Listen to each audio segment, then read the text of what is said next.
Dave Green's candy corn offers trout a color combination at the opposite end of the natural color spectrum most lake fly fishers use.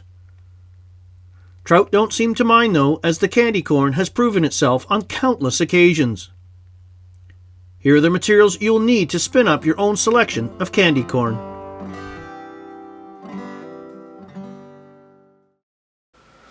So let's tie the candy corn. One loud, attractor-based balanced leech designed by my good friend Dave Green. It's untraditional, but man, it catches a lot of fish.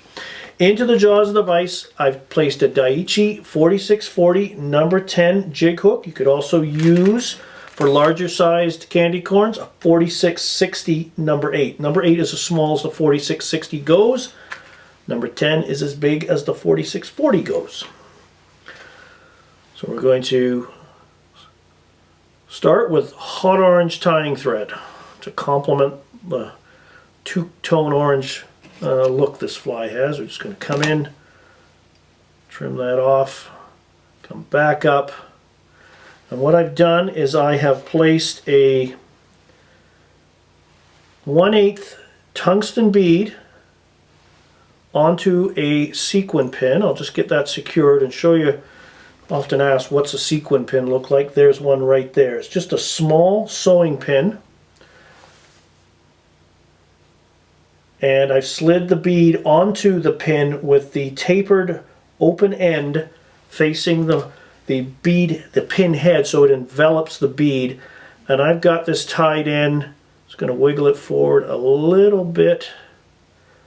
I want it at least extending out so you could get at least 2 more beads behind that pin. If anything, you want it a little nose down because this fly has a tail. So we're just going to get that wrapped in, get that good and secure on there. Take our tying thread down the balance of the shank to create a good thread base and provide traction for our materials. So we're just going to bring the tying thread back up, and then at this point, when I'm tying a lot of these flies, I coat the thread wraps for reinforcement and just to get the bead there as well. If you want to pre-balance and test, you can. I tied so many balance flies I sort of know that this is the standard proportion. I'll hold that for a second. I'll tack up and hold in there. So there you've got the chassis built, if you will. If you're going to tie a lot of these balance flies, you're going to build a lot of these chassis so they're ready to go. It's like pre-weighting hooks.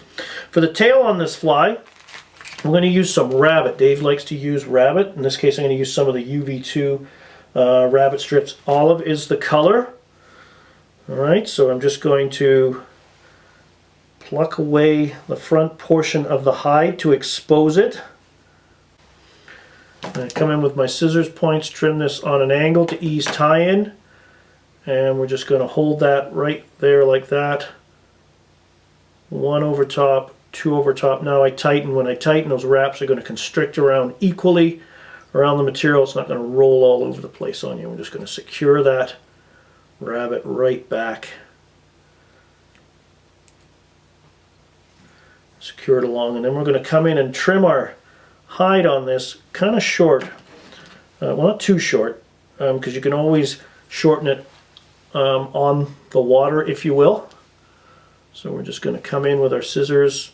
In this case, I'm going about 1/2, 3/4, because you don't want to trim your tail too long as well, because you throw the fly out of balance. And you can come in too. I'm going to rotate this up, and even if you want, I find you'll get better movement out of the tail if you trim it on a bit of an angle like that. So I've tapered it. See, we'll roll that back around, and there is your tail on the fly. The body on this fly is two-tone. We're going to have ice dub orange for the rear 3/4, and then finish off the head with some hot orange ice dub in the UV. Again, loud combination to say the least. So we're going to take our tying thread forward to the hook point, pull down, form around my finger, back up where I pulled it down, a couple of wraps around, and then start working that thread back towards the base of the tail, and I'm going to roll the loop from the underside of the hook to the top side. And you notice how when I wind back and secure this like I would secure a rib or a tail, I've closed that loop up nice and tight at the base of the tail, so none of my materials are going to tie out. I'm going to come all the way forward to about a bead width behind the bead onto the pin. I'm going to locate my dubbing spinner, insert it into the loop, let it hang, reach into my package of orange ice dub, pull out a clump, and I'm just going to sort of pull it apart to hand blend it, if you will, just to sometimes when they stuff it in the package it mats some of the fibers down. I'm going to open the loop at the bottom and slide it up, and what I'm trying to do is get equal amounts of dubbing along each side. So I actually almost pull and stack the dubbing, so I'm trying to get the fibers lengthwise as best I can. Diamond dub is a little unruly, but it's not a very long strand dubbing, so it will twist up nice and tight. It's not like a mohair based dubbing like the semi-seal I use so much on other balance flies and leeches. And we're just going to equally load the loop all the way up from top to bottom, so there's equal amounts of ice dub in there. There's not big gaps of material. It's nice and even and balanced. Just get that in place. We probably get one more little pinch in there. You can always trim it off if we've got too much. And my dubbing loop, my overall dubbing loop's maybe 3.5, 4 inches max long. If you're going to build any longer loops are tough to control, and it's easier to build 2 shorter loops than one great long uncontrollable loop. I'm going to start spinning slowly, and then as the twist grabs and traps that dubbing, I'm going to actually hold the loop in the middle, spin my dubbing twister. In this case I got this one from Dr. Slick, and then that twist will carry on right up. You can see how that compacts down, and then just to free some of the fibers, I'm just going to start at the bottom of the dubbing noodle and work my way all the way up, kind of brush and pluck out some of the trapped dubbing fibers. You're going to be too aggressive because obviously you don't want to break the thread core. I've gone up and down it a couple of times just to pluck some of the dubbing out. And now I just start winding that dubbing. Put my first wrap right at the base of the tail. And sweep it back with each wrap. Treat that dubbing just like you would a hackle. So with each wrap, each successive wrap, you're going to sweep back those fibers so you don't trap them down. So you get that nice translucence going. We're just going to wind that forward all the way up, one wrap in front of the other. And these dubbing noodles are nice and durable, because these fish hit these flies aggressively. If you're fishing one day with natural colored flies and they're not working, sometimes an attractor philosophy works well. You've seen that with the boobies, blobs, and fabs I've got on the site. This candy corn falls into that attractor-based philosophy. And trout, again, do not always take our flies out of a feeding response. Curiosity, territoriality, just general aggression just comes into their area and they don't like it. And there's something about orange that trout like all over the world. So I've got that tied off. I'm just going to come in. Got it tied in. I can give it a bit of a brush now. I'll give it another one later, but get some of those fibers out. It's going to create kind of a halo effect. And now we're going to take our thread up to the rear of the bead and form a second smaller loop for a sort of hot orange head on this fly. So same principles. I formed the loop. I'm going to insert my dubbing twister into the loop and let it hang. Come in with my hot orange UV ice dub for the hot orange head on here. Pull out a clump. This is way more than I need, but I can just show you how I hand mix it back and forth and just pluck it and just go back and forth a few times like this. And I'm actually holding the clump in my right hand at the bottom of the dubbing loop here, dubbing tool, and then pinching it and sliding it into place. And again, I'm trying to align the fibers if I can horizontally and place them into the loop so there's equal amounts of dubbing material on either side of the loop. And I might go 3 max pinches, probably 2's enough. And we can just trim off what we don't need. Start spinning slowly.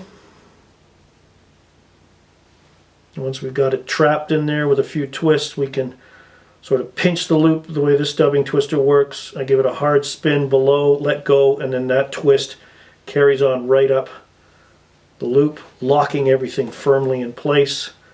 And just like we did on the body, I'm just going to come in and pick and brush the fibers free.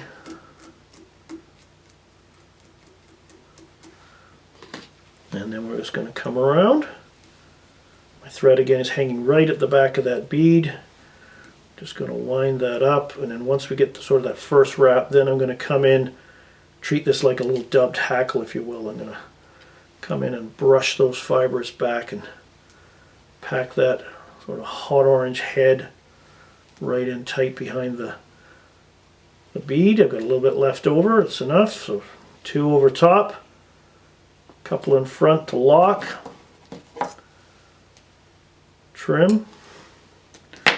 And again, just to glue everything off, I'm going to attach some brushable super glue onto my tying thread. Pull everything back and wrap that coated thread directly behind the bead, getting it down into the base. We tie everything off. Pull down. A few additional turns of thread to finish. And the tying portion of the candy corn is done. Now all we got to do is give the fly a final brush just to get that hot orange collar to flow back into the orange ice dub, and there you have the finished candy corn. Of course you can, like I've done with other flies, is dip this in some hot water to style it, but not usually as necessary with the ice dub as you would with longer mohair based dubbing. But there you have it, finished candy corn. It's loud, it's obnoxious, but it works. Thanks, Dave Green. You did a great job with this fly. For more information on fly fishing, and stillwater fly fishing in particular, please visit my website at flycraftangling.com. Here you will find fishing tips, fly patterns, articles, information regarding my seminars and schools, along with links to my blog and mine and Brian Chan's online stillwater fly fishing store. You can also visit our store directly at stillwaterflyfishingstore.com. While you're visiting my site, please join my mailing list to receive my educational newsletters. You can also follow me through my social media channels. Don't forget to subscribe to my YouTube channel if you haven't already, and give this video a like. Please take the time to watch my other videos as well. Thanks for watching.